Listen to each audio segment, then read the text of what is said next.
নারীকে ভাঙা সহজ হলেও জুড়ে দেওয়া অতটা সহজ না।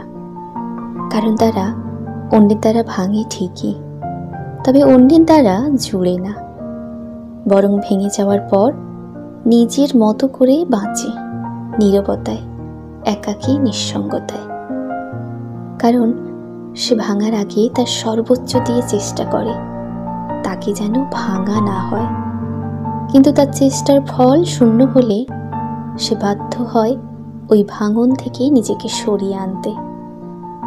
অভিমান করতে করতে মেয়ের একদিন বুঝে যায় তার আবেগ অনুভূতির কোনো মূল্যই নেই সেই মানুষটার কাছে। ধীরে ধীরে নিজেকে গুটিয়ে নেয় তখন।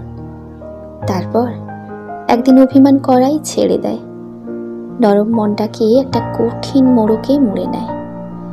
তারপর তাকে কে ভালোবাসলো, কে বাসলো না, কে পাত্তা দিল, কে পাত্তা দিল না, তাতে তার কিছুই যায় আসে না। মানুষ বদলে গেলে ভয়ঙ্করভাবে বদলে যায়। মাটি একবার পড়ে গেলে তার কোমলতা হারিয়ে সে তখন শক্ত পাথরে পরিণত হয়ে যায়। চাইলেও তাকে আর নরম মাটিতে ফেরানো যায় না।